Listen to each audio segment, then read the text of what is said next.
We'll see.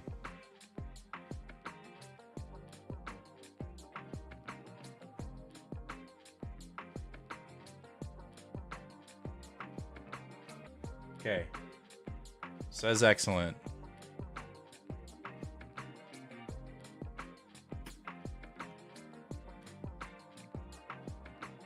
Stand by. Stand by, chat. If we lose some subscribers because of this, I don't blame you. Now we're already dropping frames.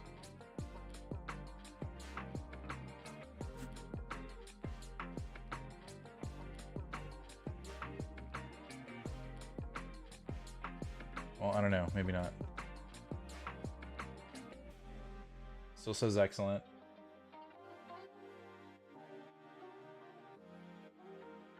Still says excellent. It said in the last 2 minutes, so I'm wondering if that was from the previous stream. I'm still seeing excellent on YouTube. So I think we're good. Maybe I just was going too high. Maybe my, had small dick syndrome. Like I was like, it's bigger than it really is. Jesus Christ.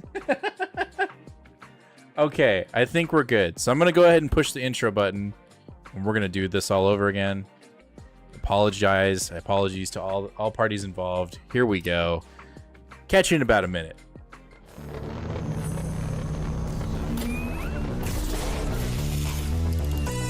On your left.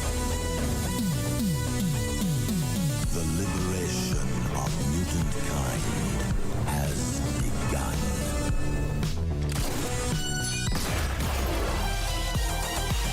Welcome to the future. Who's this clown? Not clown, Joker. Avengers! Assemble. Nobody tampers with the equipment except Tony Stark. Good idea. United, the Avengers are strong. Hawkeye, hands off. Fool! Have you forgotten my invincible magnetic power? Not this time, Magneto. My mutant brain senses danger. Something unseen is slowly spreading its poison, edging tempers. Think carefully before you do this. You filthy criminals. 5, 4, 3, 2, 1. You unlock this door with the...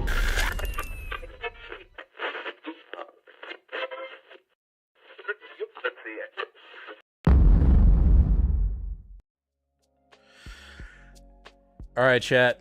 Here we are. We are live, and hopefully we are not dropping frames. It does look looks laggy on my end on my computer, but if you're saying it looks fine on yours, then Well, no, let me look. It's just saying the show time. all right.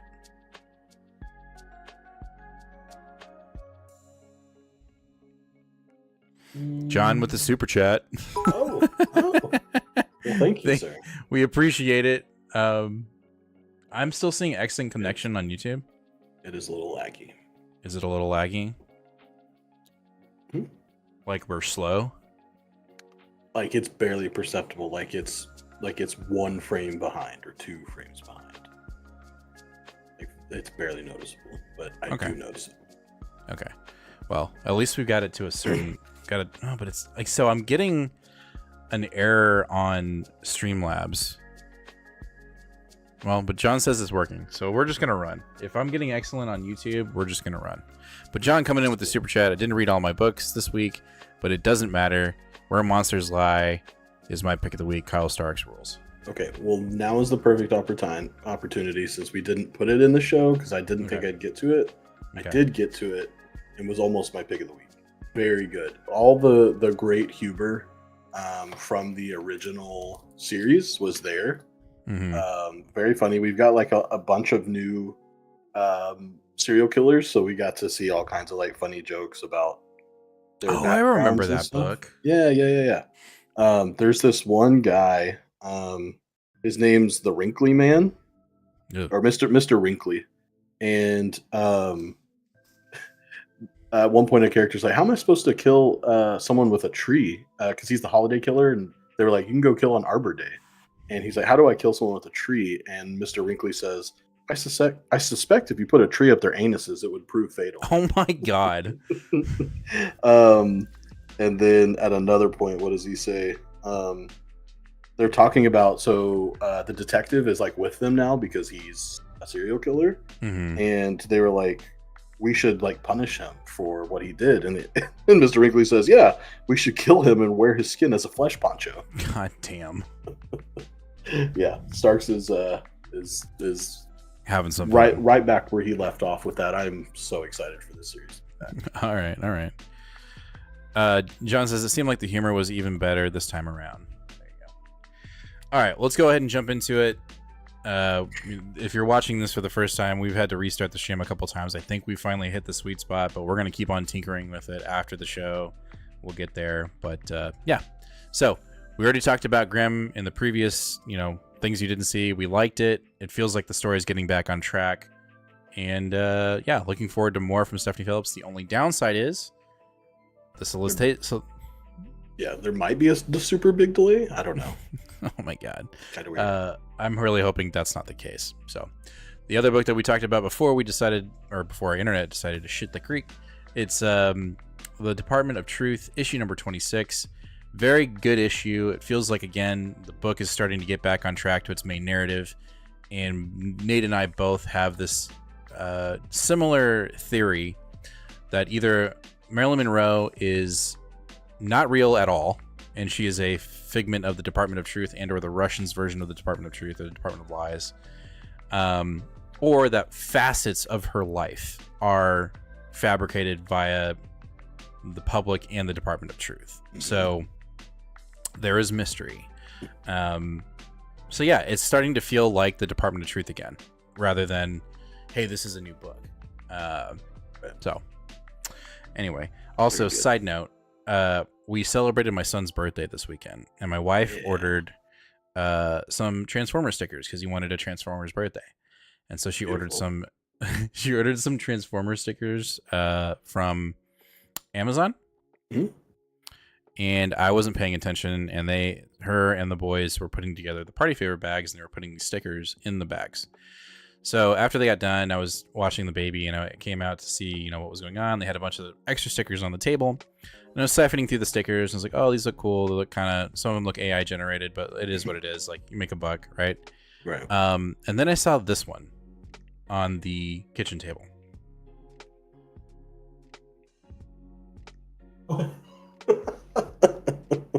It is Megatron given the bird. Given the bird. So I went to my Bird wife. is the word. I went to my wife and I said, "Hey, did you look at the stickers that you put in the bag?" And she's like, "Why?" And I went, I literally put this in her face, and she was like, "Oh God." So we proceeded to go through all the bags and make sure that there wasn't, one of these or anything else inappropriate. Luckily, that was the only one. And Sarah has since looked at the order, and there are other reviews that are parents saying, "Don't buy these stickers; they're wildly inappropriate." So that was kind of fun. That's funny. Anyway, all right, let's move on. We got Ultra Mega issue number 6 from James Herron and Image Comics.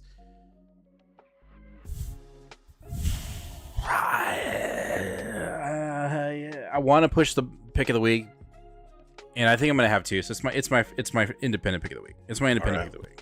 That's Chip's And pick of the week. The reason why is it's just that good. Like, artwork, fantastic. Issue 5, if you hadn't read the first arc over again, you were incredibly lost. But 6 really felt like we were, again, getting back on track from such a long hiatus. And really, it's definitely a different story and tone. I'll say that.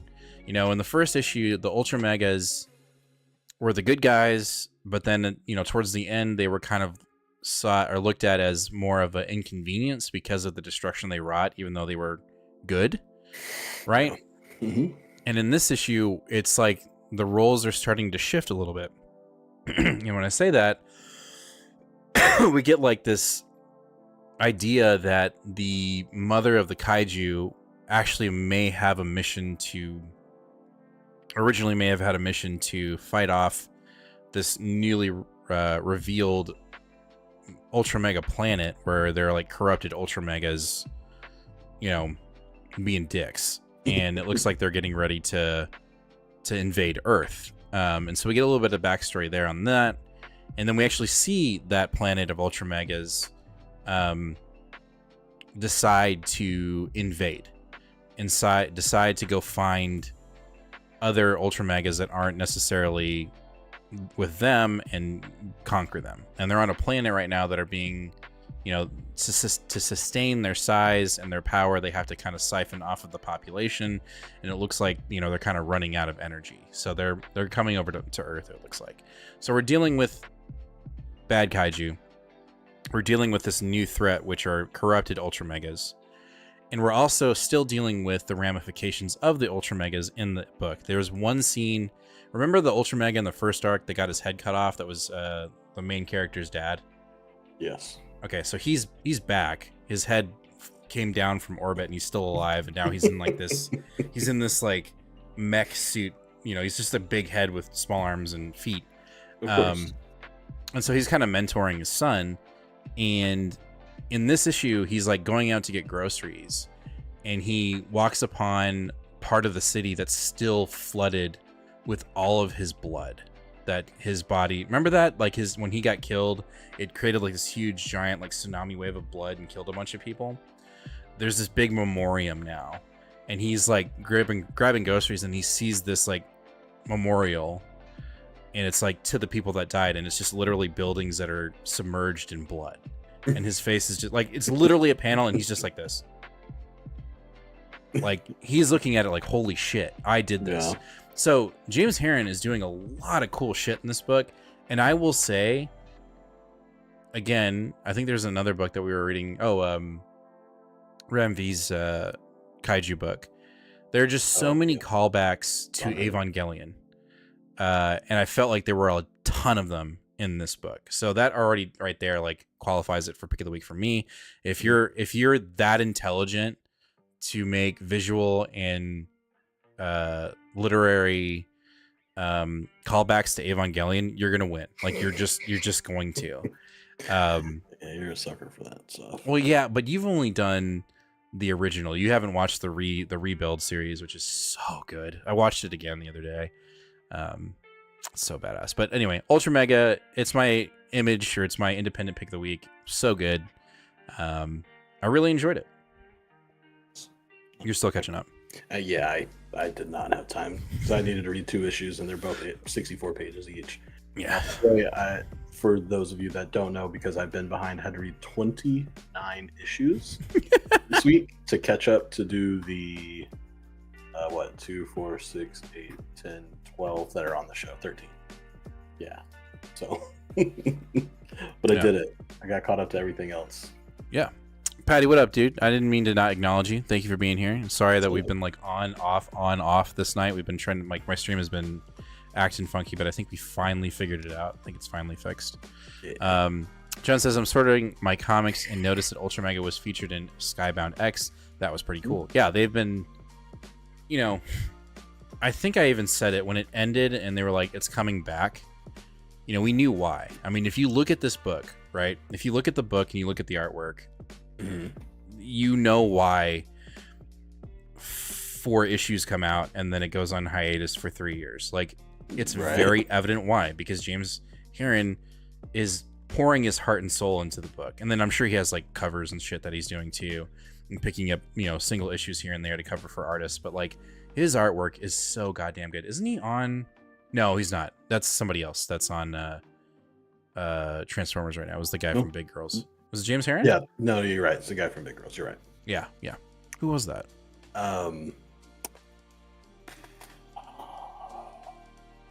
It was Jason Howard. Jason Howard. You know, I mean, JH. It's easy to get those confused. It is. But I feel like James Harren, if they put him on Transformers, holy shit, like he would kick ass. Just saying. He would. Like, he honestly would. He would take him forever, but it would be badass. All right, let's keep moving. We're going to jump over to DC, and we got World's Finest, issue number 32, a continuation from issue 31, where we've got, I don't know the bad guy, Ellipso. Where's my issue? I don't Apparently, he's like, he's a pretty bad baddie. Someone that can go to toe-to-toe with Spectre, which, again, I don't even really know, like, that, like, level of... I know he's like a omniversal god. Yeah, it's his shit's kind of weird. But, we're dealing with that in this issue. Artwork-wise, I was fine with it. I think the Gutierrez on the art did really, really well. I know he was on the Blue Beetle, and I liked that. So yeah. I think we got a good replacement for Dan Mora. Yep. There was nothing wrong with the writing. It's just, again, it's such a deep cut. I felt like this arc was incredibly deep. In the lore of DC. So for me, it fell flat. I'm sure it really worked for other people who are very more more immersed with DC lore, that it probably like it fucking slapped. But for me, it just didn't hit for me because like I don't know the weight of these characters and villains. I know Superman, I know Batman, I know Robin, I know the basics. But when we get into these like really deep in the trenches villains or storylines, it gets a little lost for me. Now, the writing, the action, the solving of the problem, perfectly fine. I just was lost in the narrative. And that's my only knock. I get that. To me, it was like, this book always sits in the silly goose time for me, and like if I don't follow, it's kind of whatever. For some reason, I give this book more grace in that area, especially because I really enjoyed the art. I love when Robin gets to kind of like take charge and like save Batman. I just find that to be a cool repeated scenario. When he put on those fucking weird ass goggles, I was like, yeah, this is cool. Yeah. And also the scene where who is it that does the fake snapping of his neck? It's Spectre. It was Spectre, yeah. He like pretends like he's snapping Robin's neck to get Batman out of it. It was like, that's a clever way. Like that's definitely something that would get Batman out of this I do remember going, oh shit, right? Like there's no way that's real. Yeah, that was also throwing Superman into the sun to burn off the infection or whatever. Yeah. It's definitely not peak of the week contender territory, but still use time, no problem. No, I agree. Also, just a quick aside, I started picking up Action Comics because the artist, but also like it's this like weekly story, and like Wade's on it right now, and they're gonna be jumping around. Loved the previous issue. I started kind of falling off already on this because it did the same thing where like they're doing this cool new thing, but then they're bringing in like an old character who I'm like, I don't know who the fuck that is, so I don't know like if it's weighted or like how much should I be like, whoa, or should I be like, oh, that's weird, you know what I mean? And that's not to say that Marvel doesn't have those problems. They do. Right. I just feel like DC just kind of doesn't give a fuck, like like they just don't care. It definitely seems like they're doing something experimental with this book. I don't know that they don't care so much as they're just like, I think this is kind of a desperate editorial ploy where they're just like trying to do something. I mean, I definitely could be wrong. I don't know that I'm like particularly drawn into this I don't know, this weekly kind of thing that we got going on. Yeah. Even though it's Mark Waid, Well, you got to imagine like whatever he's doing here in World's Finest, he's going to do like he did in, I don't remember, he was writing World's Finest and like he finished something and then he had an event and it directly tied into what was happening with World's Finest, right? So like you have to imagine him jumping on Justice League Unlimited. You will be seeing, okay, go read World's Finest, how I retconned the history and how it's going to directly impact Justice League Unlimited. Like you have to imagine that's what's going to happen. Right. If there's one writer right now that I kind of trust that with, even though like the last time I did not have a good time, which was like the Monkey King bullshit. I feel like that's, remember it was like that demon that coincided with the Monkey King.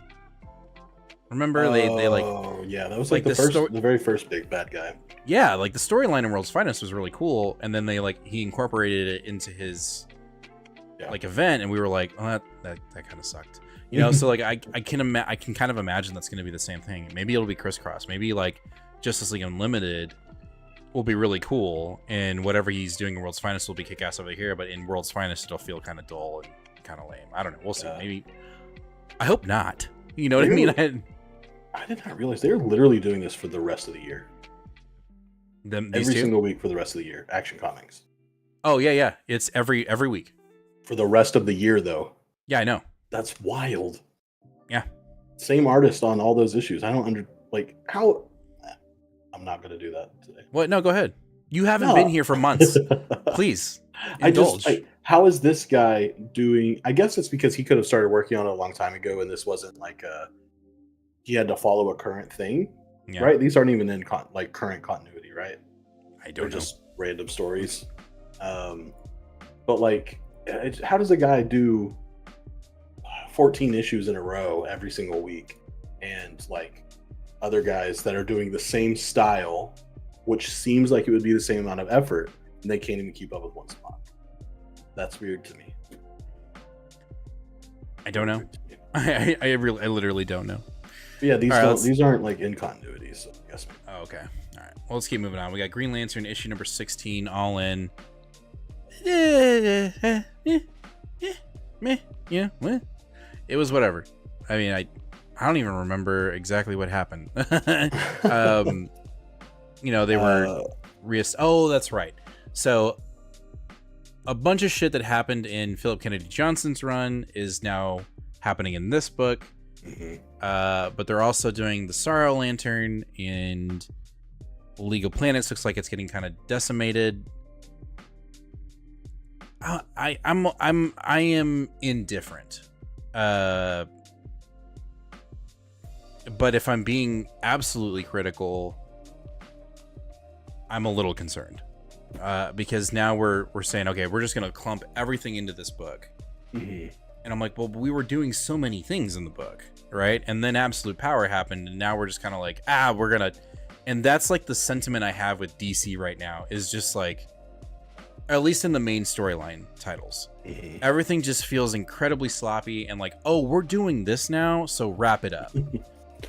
Right. Yeah, I mean, I like that we're at least putting forth the effort to maybe, like to not let other storylines fall apart, like John's story. Right. And I like that we're incorporating other Lanterns a lot, obviously. Sure. But it's a lot to juggle, and there's not the greatest track record of that juggle on this book. So there's not a lot of good track records with juggling storylines in DC in general. Well, yes, that is also very true. I don't know, man. I just what has me worried is we're establishing all these Elseworld and Absolute storylines and alternate timelines or universe line thing, whatever, and they feel good. At least the Batman one felt good. And we're gonna get Wonder Woman next week. Yep. And then we'll get Superman, and we're all gonna go. I think for the most part there's a general positive view on those books, or at least there have been with Absolute Batman, and I just can't imagine the other ones not feeling good. And I don't know. Well, I'm just saying, like, a lot of faith. Well, the reason why I say that is because DC in general, when they do these new initiatives, they start off pretty fun. Like, oh, this is new, right? And we've only done it, we've only been around the world when coming to DC Comics a couple of times, and we're already kind of exhausted, right? But we're still suckers for when they start something new. Yeah. And the only word we've gotten for DC when it comes to this all-in initiative is it's different. We promise you it's going to be different. It's going to be more stretched out. We're going to be doing some crazy cool things. We're really going to dive deep into the lore, this new lore. And then you're like, oh, yeah, I like hearing all of that, right? But then at the end, it's like, but we're going to tie it into like the current continuity. And you're like, no, why? Why are you doing that? And so that's what I'm worried about.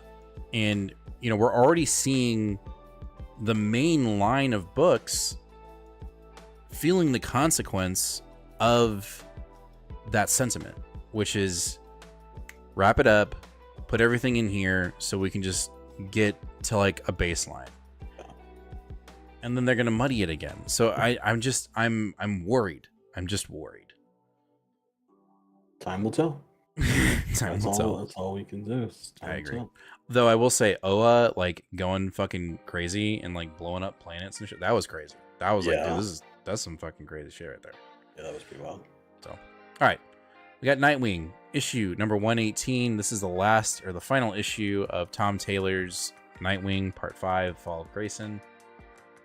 I would like to hear what you think first before I say whatever I have to say about this book.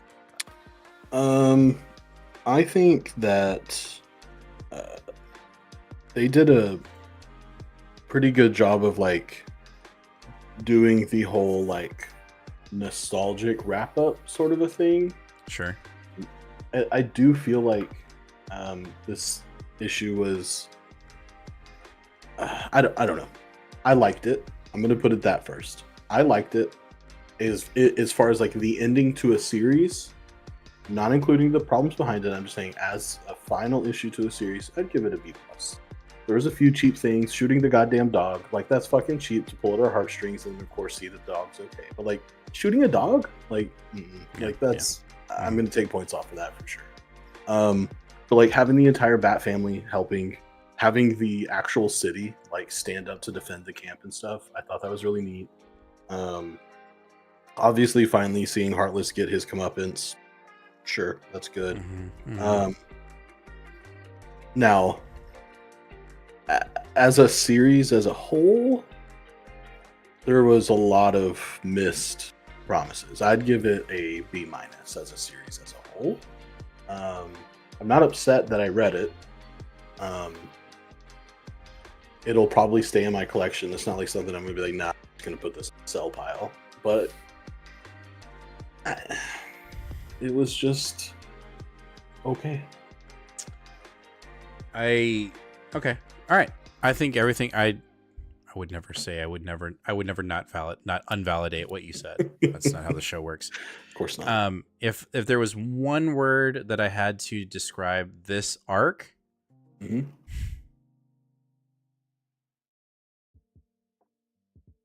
I think rushed is too simple.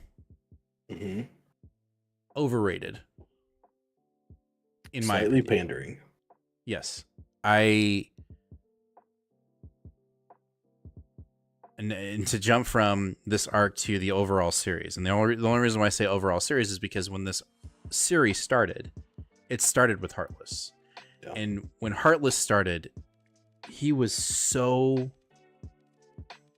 like just scary. He was scary. Like what he was doing, how he was doing it, the mystery behind him. I mean, we were on the edge of our seats every Nightwing issue, just like, oh yeah, Heartless. Like this is, ooh, what's he gonna do? Oh fuck, he took out Blockbuster. What? The dude's heart is massive. It's like the size of a medicine ball. Like it was Monkey cool. Heart. That's why he kept saying that. Yeah, and like, you know, the mystery of all the people dying and finding, you know, open chests. Like it was cool, right? Yeah. Then the series decided to just like do some weird shit, and rather whether it was an event or Tom Taylor just wanting to go do pirate shit, just weird shit. And so when we came back to Heartless and we realized we only had 5 issues to wrap up the Heartless storyline and his entire run, immediately I was like, well, this isn't going to work. Like, in my opinion, for me, it's not going to work because I have built Heartless so high, and I could already see the writing on the wall that he was going to be thrown aside. Like, whatever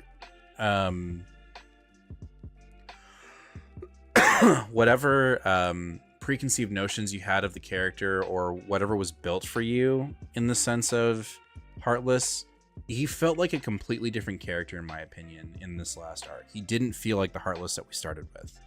Yeah. And I think that was it was mostly demonstrated in this last issue on how he went out. Right? Like when we were fighting Heartless, you couldn't like you could shoot him and he'd be like, "Nah, fam, I'm going to kill you." And in this one, it was like, you got me. Oh no, my heart. You know, like it just felt so corny DC bullshit. I'm just saying, like it wasn't the same character. Yeah. And I don't understand, and I would love, again, this will never happen, but I'd love to get Tom Taylor on the show and be like, what happened? Like, was it the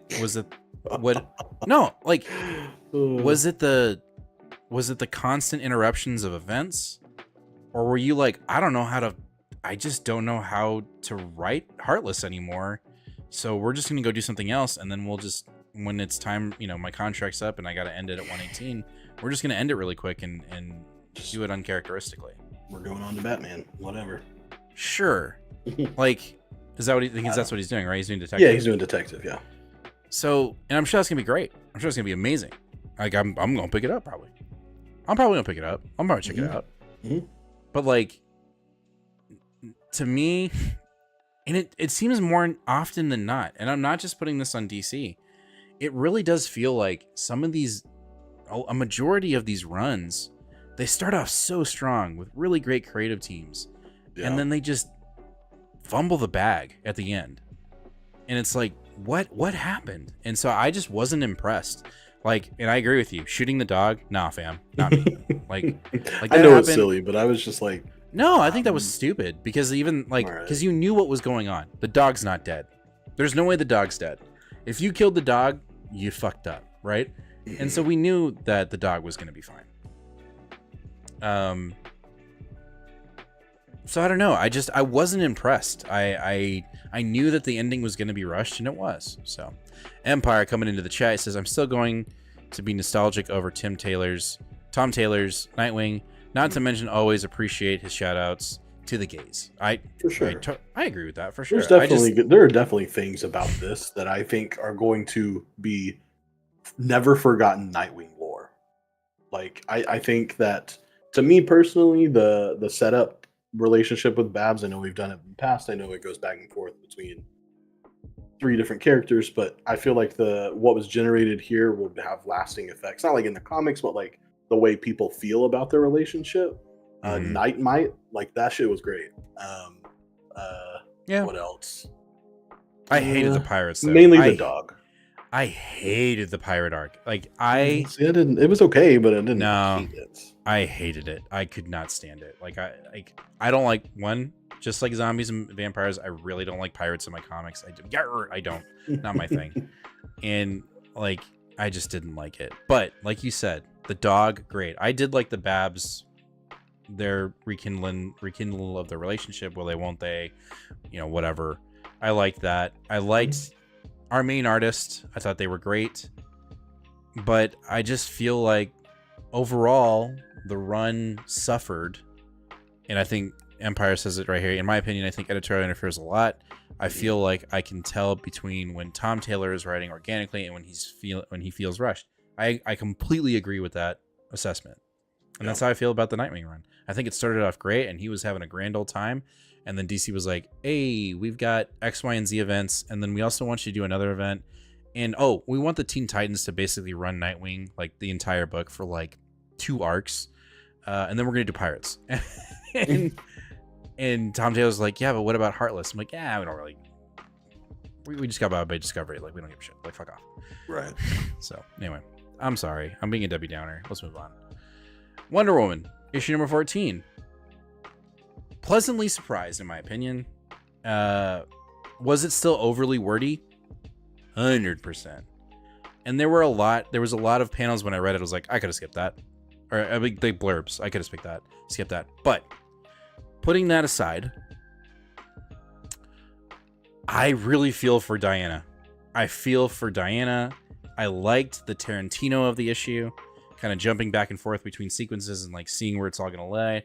And we get a genuine origin of her daughter and how she is quite literally forged like she was in the sands of Themyscira. And I think that is really cool. I think that's really cool. So I actually liked the issue and I read it. I genuinely read every speech block in the book. And again, I'd say 35, if not 40% of the time, every time I read one of the blocks, I was like, I didn't have to read that. Like I like when we are actively describing what is going on the page, we don't need it. I get that it's a style. I get that like Todd McFarlane is like the master of it. We don't need it. It's unnecessary, and it makes it feel like a chore rather than enjoying the book. But if I take those 35 to 40% panels out, I actually liked this issue, and I liked the building of what we're doing. I liked seeing Diana feel her pain and just not knowing like what to do. Like it felt like, oh, this is what really happens to superheroes when they lose. Right. And I really liked that. I thought that was a genuine moment from King. Yeah, I agree. And I think that, I'm interested to see how this is going to turn out. Because like, Empire, give us your bad vibes, please. I want to hear them. Oh yeah, I'm interested. Please. I'm very interested because this book gives me an upset tummy when I read it. Like I don't know how else to put it. Like I read it. I agree with that. Yeah, I think you're right. I'm like, okay, I like what we're doing. Why did I have to work so hard in this issue though? There it is. That's exactly it. Why did I have to work so hard? Yeah, and like part of it is how wordy he is, and part of it is how wordy he is, because he has the overarching conversation from the Sovereign to her daughter, right? Like that's what that's the overall way that we're pushing the story. Thematical, yeah. Yeah, I mean, he's doing a ton of telling us and not showing it. And when he is showing us things, he also has conversations going on. And 90% of the time, they are not connected very well at all. And so it requires a tremendous effort on the reader to have two different storylines going on, to the point where what I do is when I get to a page, I read all of the Sovereign stuff, and then I went back and read all of the stuff that's actually the characters. And I shouldn't have to work that hard if you're going to do a story that way. If you're going to Donny Cates it, even though I know he didn't start this, but that's a style Donny Cates loves as well. You better do it seamlessly and perfectly, because to me, it's a bad way to tell a story. Let me interject real quick. I just got to defend my boy. Okay. Donny Cates does do this, but he does it entertainingly. Like he does it well. No, that's what I'm saying. Well. Like if you're gonna do it the way Donny Cates does it, then you need to do it well. Yeah. Because when you miss hard. Yeah. And you make me work to read your book, and this is not what we're doing here. You do the work, I do the fun. So, yeah. All right, I want to get into this because I appreciate Empire so much. Sometimes all you need is the vibe, and I think Tom Taylor nails. That's about Nightwing. But then getting over to Wonder Woman, I have nothing positive to say about Wonder Woman other than the art is so. I'll keep my bad vibes to myself. More than 3 books to a popular author. I notice how women hate this book on Twitter while men love or feel meh about it. I think that's a huge problem. More women are excited for Kelly Thompson's Wonder Woman than Tom King's. I think you're onto that too. If you go back and watch the videos from like 5 issues, it's literally the thing I complain about every week, is that the first like 8 issues of this book, besides the one where they go to space to buy Batman a present, which I loved. I know you hated. I hated it. But besides that issue, everyone was telling Diana's story except Diana. This is Diana's book. Really, this should be called The Sovereign feature. The Sovereign Wonder Woman. Like, and yeah, I have a huge problem with that. And I agree. That's kind of a Tom King problem, right? Like he kind of has difficulty with that. But the problem, I think the other problem is that when he actually writes Wonder Woman and lets her speak, she speaks. Sure. And it's like, bro, like, if you're like, just stop putting so much emphasis on the villain. Let her speak. You do it well. Like, you can write Wonder Woman and let her fucking be badass and emotional and thrive and be hurt and feel human emotions and yet still be a kick-ass hero. Just do that. Just do that. Like, Right. you do it, because when it happens, when he does it, both of us are like, this book's fucking awesome. Yeah. Like, she sounds bad. Like, that sounds like Wonder Woman. Just do it. Empire. Also, Tom King is overly wordy. Less hate to say it, but God, say less, man. He has good ideas with bad execution. His backups for Damien and John are so much better. Okay. All right. Anyway, yeah. I will say, I did like seeing the origin of the daughter, right? I thought that was cool. Like, very cool. That had me very excited. So, John, at least King still has Helen of, oh yeah, you're reading that. The Windhorn. Yeah. Windthorn. All right, let's jump over to Marvel. Daredevil, A Woman Without Fear. This is the last book in the Daredevil, A Woman Without Fear arc or whatever. This one shot. She will be back. That was I think the most important thing out of the entire run is that she will be back as Daredevil. Oh, my booty hurts. I'm sitting too long. I enjoyed this run. I thought it was fun. Yeah. But it felt a tad unnecessary. Okay. And when I say that, you know, the whole reason why she was fighting and running around was because she thought her, you know, kind of her adopted daughter from the King in Black event, who became like her prodigy, was kidnapped. And then it turned out that she wasn't. And so she did all this for nothing. And I'm kind of reading and going like, so why did we do that? That was my only problem. It was like an arc that was really badass that had no point. Like, she literally went on a mission and realized that there didn't need to be a mission, and she did it for nothing. Like, she literally like killed some people and got into a fist fight with the new Punisher for no reason. Oh, wow. Yeah, like that was to me, it was just a missed opportunity. Like, that's kind of how I viewed it. Other than that, I thought it was fun. Like, to see her as Daredevil, to see her still dealing with the internal issues of not killing people. Mm-hmm. I like it. So I can't wait for her to be back. So, do you know if does it say who's going to be writing the? Mm-hmm. Okay, yeah, she'll be back. So who knows? Love it if it was Donny Cates. I mean, that's my go-to for everything. Love it was Donny Cates. He was at New York Comic Con, wasn't he? Yeah, but Donny Cates is not coming back to read to comics. Like, he's not going to be writing comics. He's recovered from his injury. Like, it's not. It's either that's it. Like, that's it. Like, he can't do it, or it's like he doesn't want to, or there's information about him that it's unfortunate that we don't know about that is blocked. Oh, you mean like? Maybe he did a boo boo. Maybe he did wrong. Couple boo boos. Yeah. Now they're like, no, but you're not. That's it. I hope that's not the case. I really hope not to. Anyway, that's how I felt about this one. It was fine.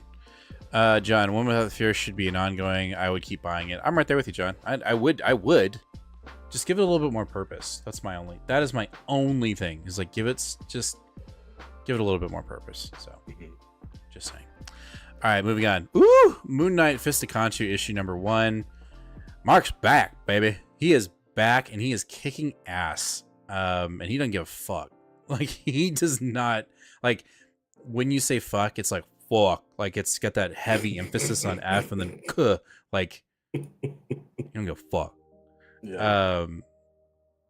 I absolutely loved this issue. I thought it was great.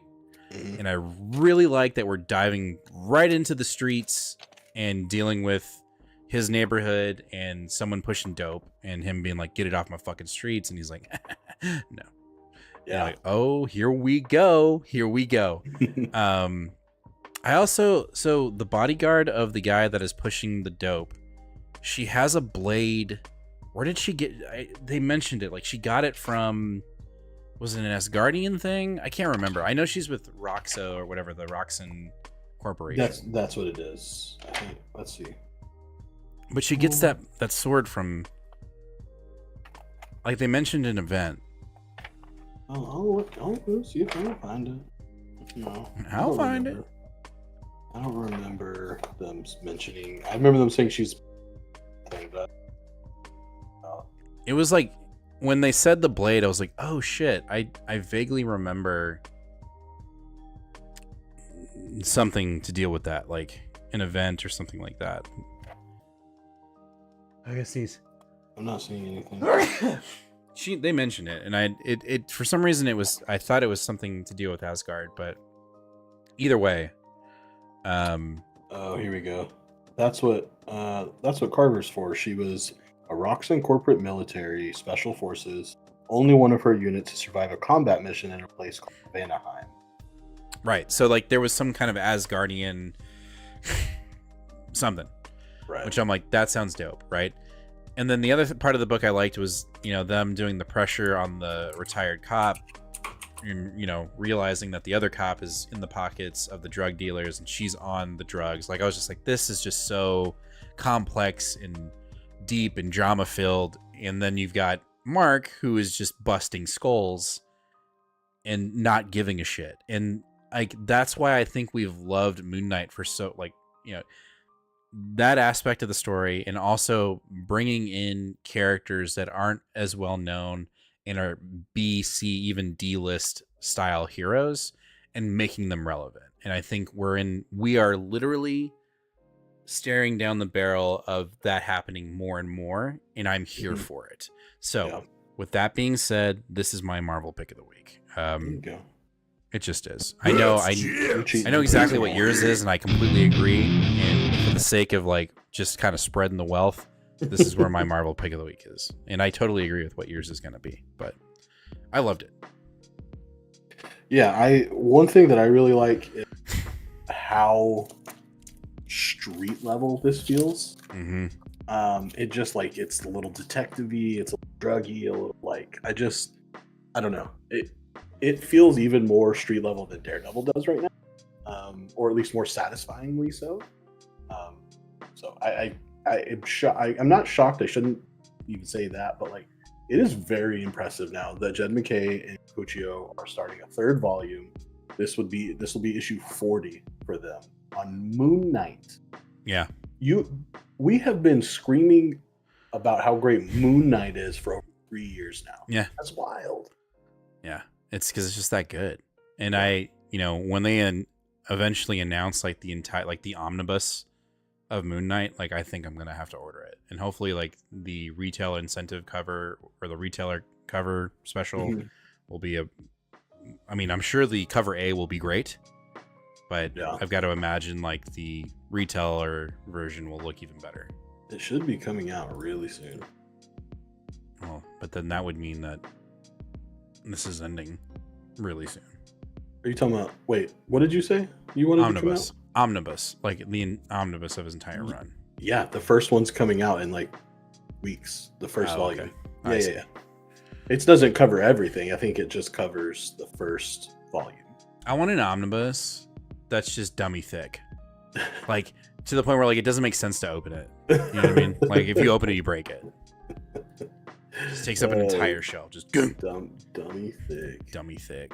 All right, let's move on. We got Mystique. It literally came out last week. Oh, there you go. We got Mystique issue number 1. We're gonna kind of rapid fire here so we can get to our X books, and this is one of them. We've got Mystique doing espionage, kind of rogue assassination shit, and then we've got the Furies, Nick Fury and his son Nick Fury, tracking her down. Mm-hmm. We don't quite know what she's doing and why she's on this killing spree, but she's doing it.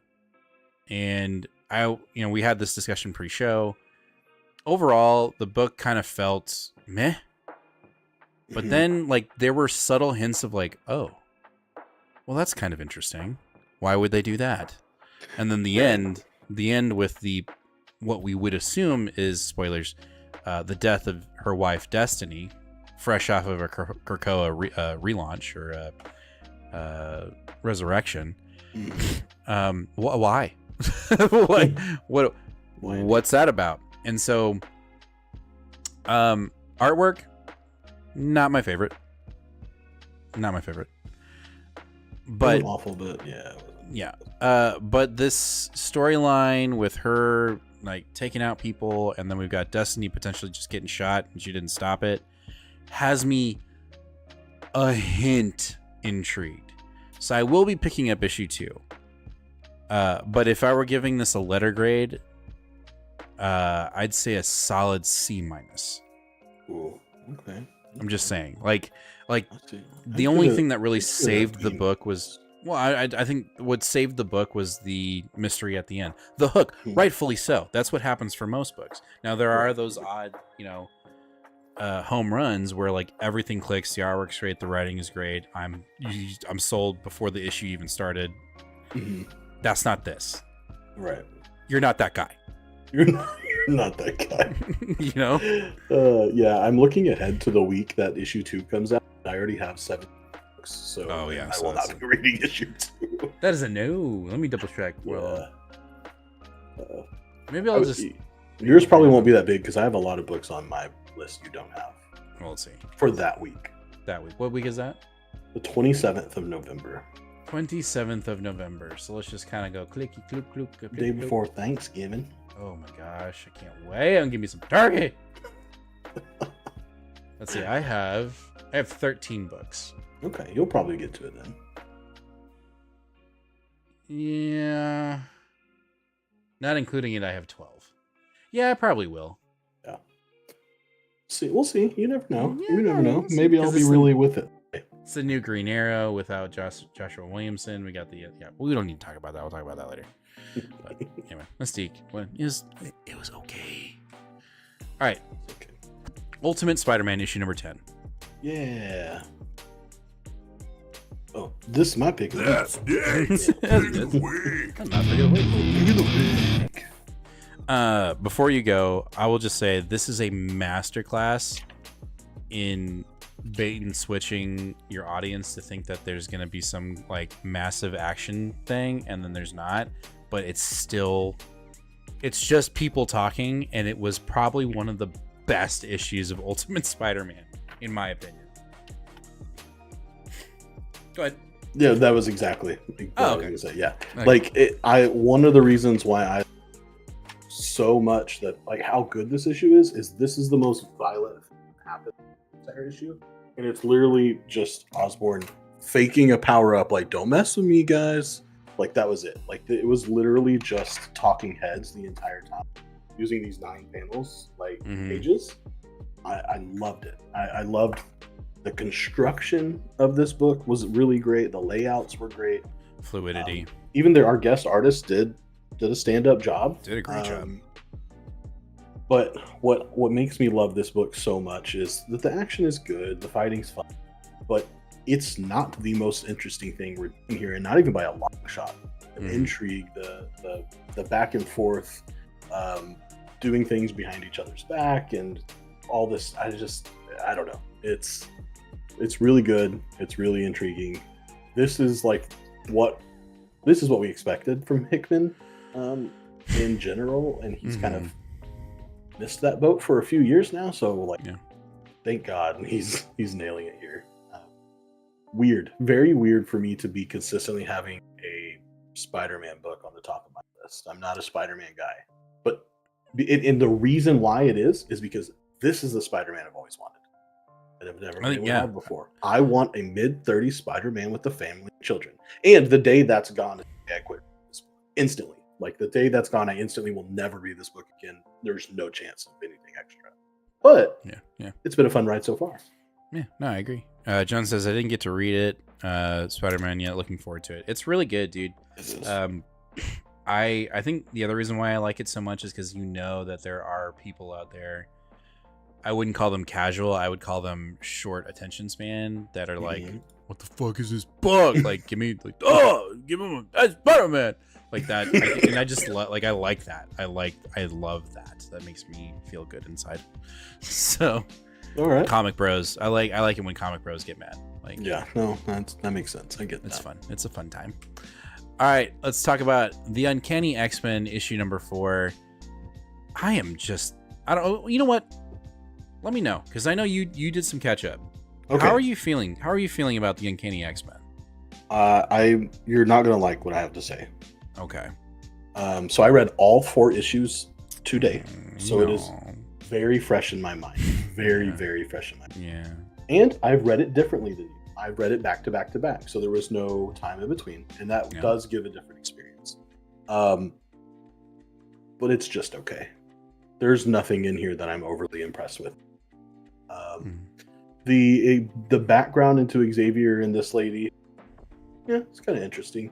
We're getting a touch of the Gray Malkin stuff and seeing what's going on there. Okay.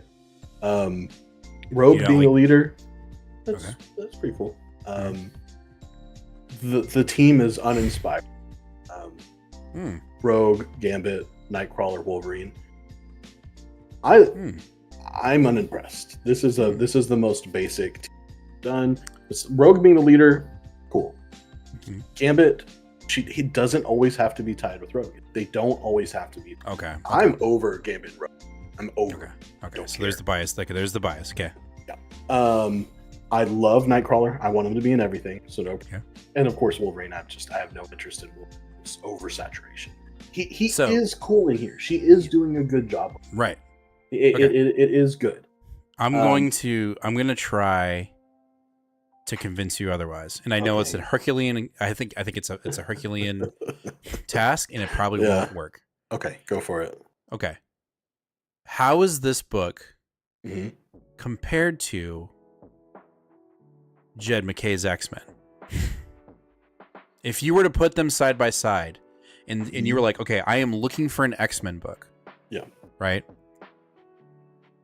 How does it compare at that point? If you're looking at them side by side. At the current thing, if I was to give it like a grade rating, probably. Which one's more of an X-Men book? This one. Okay. This one. So that's how, when I read it, I read it and I'm like, this is the X-Men book we were promised, which is, it's not Krakoa. It's a new step forward, but we're still dealing with Krakoan things, but we're not beating our head over with it. When we're reading MacKay's X-Men book, it's like, hey, remember Krakoa? Shit's bad now. There's this mystery, and like, here's 15 different things. In this book, it's like, okay, we've got Xavier's past. We've got a team that's still holding on to the idea of the X-Men, but they're still kind of reluctant to it because they know that in the end, it's going to be shitty. Yeah. Right? And then you've got these new characters who I feel like are very fresh, and like I'm excited to see where they go. Yeah, see, I'm only excited about one, and you can probably guess which one it is, but only one of them. Is it the Death one? Absolutely. Yeah. That is one of my that may be one of the best new created mutants in years. I love it. I love them so much already. And I think that's very fair. But I do think I like them all because they're new, and there's this attitude of like, we have to mentor them, but God, we just can't fail them like we have every other fresh new mutant that's coming through these doors. Right. I totally understand, and I somewhat agree with you with Gambit and Rogue being tied to the hip. But if there is a version of Gambit right now that is true to X-Men 97 right now, it's going to be this Gambit, and it feels like that, and it feels like that Simone has definitely like encapsulated that feeling. So I like that, and I think if there's a book right now that's doing Wolverine really well, which you said, it's this one.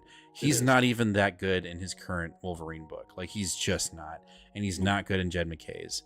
So for me, if I had to pick one X book and drop the rest, this is the one I'm keeping. I agree. Because it just feels like artwork on point. This one has the superior art. Yes, superior artwork. The storylines are fun.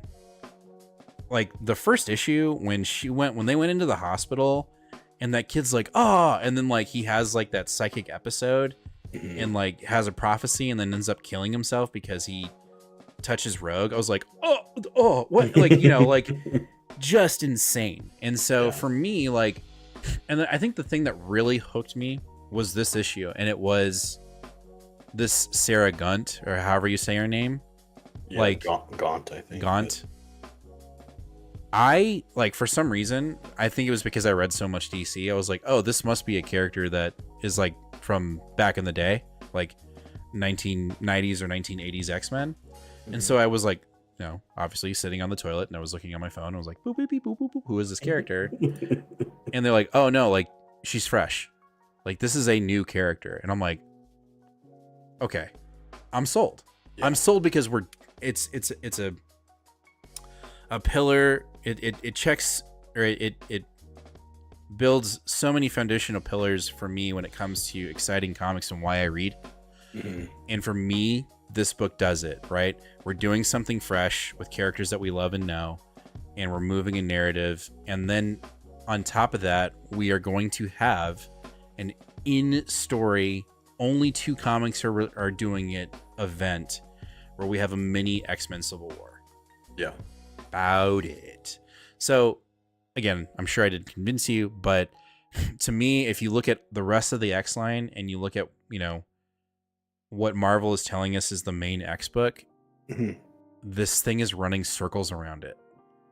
And as much as it pains me to say that, it kind of makes me happy, right? Because it was so unexpected. Right. And I think Rogue, for me, is just like how she's being written in this book. It just feels so good. She just like it just feels natural for her. Like for me, it feels natural for her to be the leader and to tell Gambit, like, hey, like she's basically telling Gambit, hey, stop it. I got this shit, right? Yeah. Stop being the knight. I don't know. I thought it was really good. I really enjoy it. Yeah. No, I mean, I don't want to say that I'm like disinterested. Like this. Yeah. I will definitely be reading. I'm excited. The enthusiasm is it's just not as high. It's just not as high.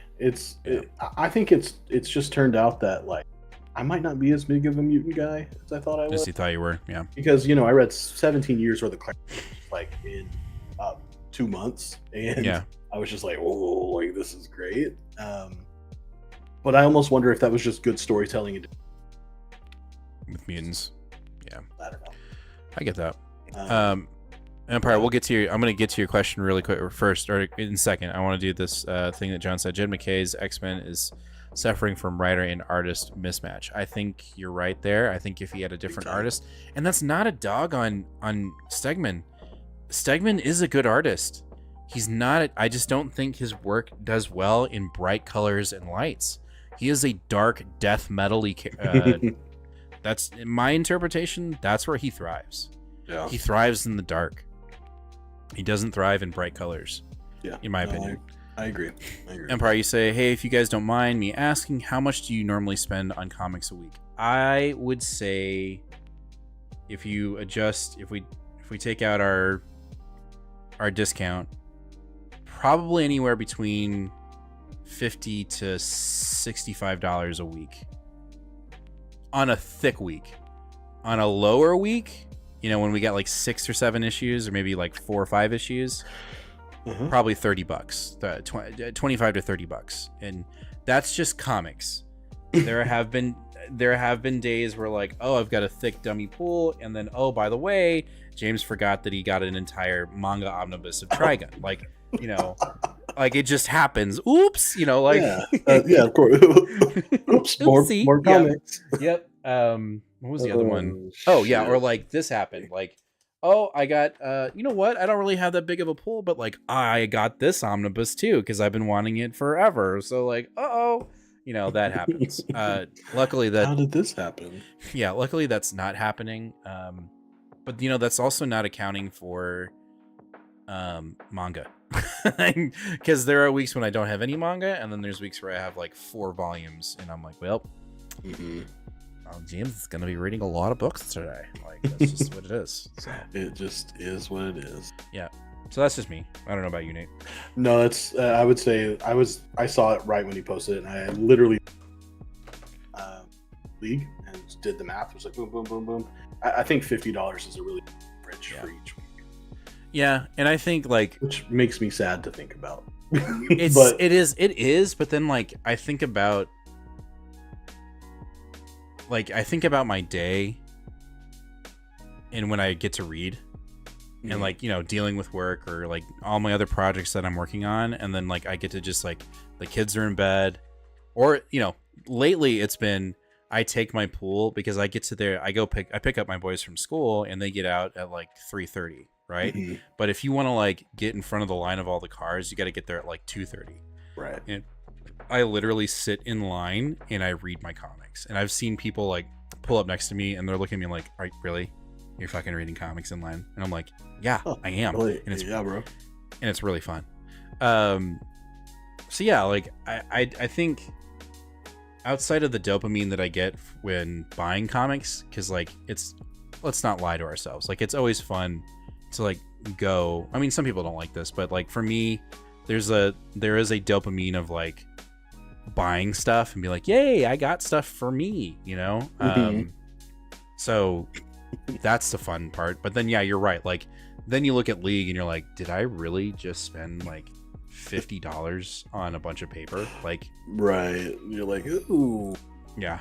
Or you look at like the other day or a couple days ago, you were like, hey, how are you storing your books? And I'm like, yeah, a lot of boxes. And then I look at my office and I'm like, I gotta sell some of these. Like I gotta whittle it down. You know, like I know like yeah, the grand scheme of things, like the true you know, goal for us is obviously for the show to continue to grow, but like we would love to have our own shop, and what's going to feed that shop are fucking back issues. So like there's always that in my back mind, like I will keep that so that we can sell them. But yeah, no, I love the question, Empire. Thank you for asking that. So I love this book, by the way. It was really fun. It was almost my pick of the week. Ooh, almost there. Wolverine issue number 2. Okay, you also did this. You read issue 1 and then you read issue 2. I would really love to hear what you thought about issue 1 before issue 2, because I think issue 2 does not. This feels like an entirely like this feels like issue 1. This is an alternate issue 1, because for me, it did nothing to move what happened in issue 1 in issue 2. It was like a completely different storyline, in my opinion. It was. I mean, there were things, like there were mentionings of like what happened to his wolf pack and how it got him out of it and all that shit, but like that was literally paragraphs. There was nothing relatable. Like this was a completely different story. Yeah. Filler. Yeah. The feeling that I have here is like editorial just going, we're going back to basics. We're putting Wolverine in the wilderness of Canada, fucking fighting Wendigo just like his first appearance. And this time you're going to put a twist on it. And just, it feels, to me, this issue felt like someone was like, write me a Wolverine story about Wendigo into ChatGPT. I agree. It's not like it's the worst comic I've ever. No, the art's good. Really good. It was very uninspired. Well, and you read issue 1 before too, right? Like you read all that and kind of. So, issue 1 checked the boxes for me in the sense that like we were doing something new. There was this new hook, this anti adamantium or gold adamantium that's coming after Wolverine. Yeah. That entire storyline is not present in this book outside of saying, oh, the Canadian Special Forces are after me and they think that I killed these people that happened in issue 1. That was the only thing that connected issue 1 and 2. This Wendigo thing is exactly what you're saying. It's a Chat GPT reversion of first appearance of Wendigo. What? Yeah, I don't know. And then you said in pre-show, for the first time, you're actually dealing with the storylines and the timelines not adding up. Wolverine has no eyeballs and is still wanting to go fight in Uncanny X-Men, and now he's over here. Like, it doesn't make sense. It is doing the Batman thing, which I find quite annoying. Yeah, it's just it's too far off, and having two concurrent timelines sort of battling each other when you're going through an entire line insane reboot is completely illogical to me. Agreed. So I will not be reading any more issues of this book. I'm too busy, and I have too many other things that to do it with. So yeah, I'm done with this. Well, I hate to say it, but I think you've influenced me. I don't think I'm picking it up. I think I'm done. I truly think I'm done. I am starting to value my time more when it comes to the X-Men books, because there are other books that are coming out for X-Men that I do want to read, like Psylocke #1's coming out. I want to check it out. Laura Kinney's X-Men or Wolverine. I kind of want to check it out. Like, I'm going to give it a shot. I think Wolverine. I said I was going to be very frugal with what I was going to spend my time with X-Men, and if they're going to oversaturate X-Men again, I'm going to be picky. I'm going to be. They're going to do it. Oh, I know they are. They are doing it. They have started. Yeah. So, anyway, Wolverine was meh. Empire says spending money on things that make you so happy is fun, though. I agree, 100%. John, issue 1 was actually really good. I didn't read this one yet. Might have to drop it though to the end of the pile. Yeah, I don't want to influence. I really don't want to influence what you're going to read, but I will tell you, if you liked issue 1, issue 2 has nothing to do with it. Yeah, they are pretty much. I mean, yeah, they're pretty much. It feels like a backup story. It should have been a backup story in issue 1. Like, that's what, like, you got your main storyline, and then like, oh, and so jumped on to write a really cool Wolverine Wendigo story. Like, that's what this issue feels like. It's a backup story. Empire, between buying manga and comics, I really feel the cost-wise it comes out the same. Manga aren't as much cheaper than comics for the page count, but at least the manga you don't get ads. 100%. Like, you do not. Like, yeah, there are manga, right? Comics I can read, manga I can't. So. Well, that's because your eyes are bad. It is what it is, but like, it's also true. Well, like, there are certain mangas that, like, I read them before we even get home. Like, I tell my wife, like, hey, you're driving. And she's like, really? And like, I don't, like, that's the end of the conversation. And then like, we're on the way home and I've already finished the book before we even get home. Specifically Rent a Girlfriend. I cannot get enough of that manga. Like, that's funny. Holy shit. Anyway, that's going to do it for this episode 191 of Two Fat Guys Pulls. Thank you so much for hanging in with us and just hanging in there while we try to figure out this stream situation. We're going to keep on fine-tuning it, keep working it. It looks like we were able to carry on and not drop too much. I'm going to go rewatch it just to see how bad the frame rate is. But thank you again for watching with us, and we'll try to keep on fixing this. I don't know if there was an update to Streamlabs or what, or something just got tinkered. I don't know, but I will keep working on it. But thank you again for everyone that came to hang out with us live, and everyone that is watching this as a past episode. We'll catch you guys this Tuesday, where we'll talk about new comic books for next week, and then we'll be back here live again, where we'll hash it out and have fun talking about books. John says, I still have to check out Crazy Food Truck. I have all 3 volumes. I just have not read it. It's good. It just got cut short. Yeah, it feels like there was a lot of mangas that did that when we were like really jumping into things. But anyways, guys, we'll catch you next time. As always, fam, be kind to one another and read more comics. We'll see you guys next week. Later. Bye. Bye.